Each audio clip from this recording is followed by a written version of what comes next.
Como muchos ya saben, el pasado 25 de noviembre falleció Fidel Castro a los 90 años de edad. Muchos han lamentado su muerte, pero también muchos otros han festejado su muerte. Sin embargo, creo que el juzgar su participación en la historia debería hacerse con mucho cuidado.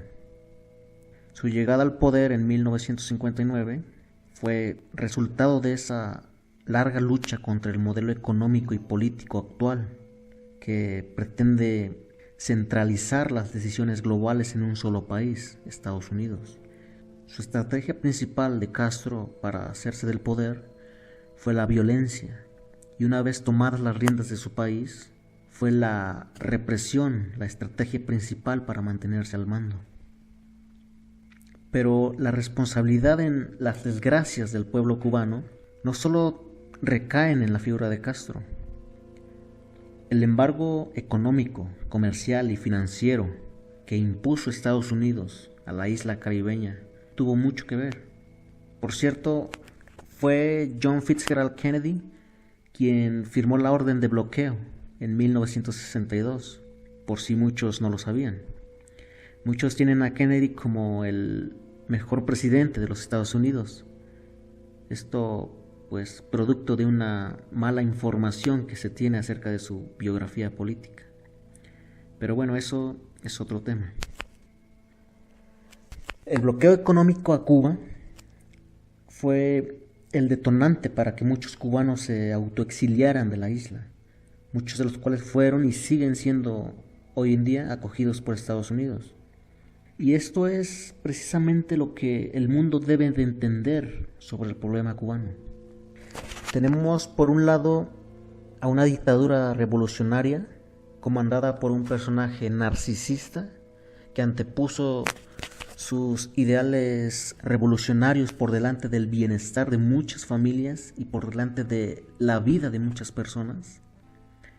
Y por otro lado tenemos al gobierno de otro país, Estados Unidos, que desde hace décadas han sido títeres de intereses ajenos al pueblo que representan y que han mandado imponer modelos políticos y económicos por todo el mundo. El pueblo cubano es víctima de esta lucha de poderes idealistas, donde ninguno de los dos bandos afloja un poquito la cuerda para minorar el sufrimiento de la gente. En esta lucha, el capitalista no quiere ver lo bueno que tiene el comunista, y al comunista tampoco le interesa saber qué hay de bueno en el capitalista. Las ideas de cada uno son dogmas casi religiosos. Y es una lástima que esto se acentúe más precisamente en aquellos personajes que llegan al poder, en aquellos personajes que tienen el poder de decidir sobre una nación. Es verdad que el régimen castrista tuvo y sigue teniendo muchos buenos aspectos. Por ejemplo, el servicio de salud cubano es de los mejores del mundo, por arriba incluso del de Estados Unidos. En el aspecto deportivo, Cuba es un ejemplo a seguir para cualquier país subdesarrollado. El crimen organizado, que por ejemplo ya hizo nido en México, es casi inexistente en Cuba. Muchas de las cosas de las que adolece el resto de Latinoamérica no existen en Cuba. Aún así, Fidel Castro pasará a la historia como el gran héroe revolucionario que terminó siendo un tirano para su propio pueblo. Ese extremismo en cuanto a sus ideales llevaron a muchísimos cubanos a morir de hambre. Muchos murieron tratando de llegar a las costas de otro país. Muchos fueron fusilados sin un juicio previo. Muchos otros fueron encarcelados por tratar de expresar libremente sus ideas. Castro no pudo lidiar con el sufrimiento de su gente. Antes de revolucionario, Castro debió haber sido muy humano. Se debe saber negociar con el enemigo, tolerar a los que proponen cosas diferentes.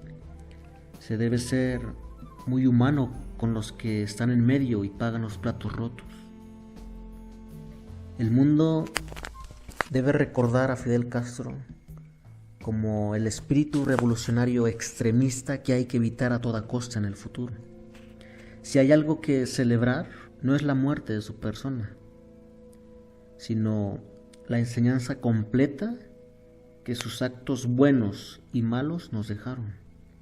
Y qué mejor que se diera este acontecimiento en estas fechas tan cruciales para el mundo. Su muerte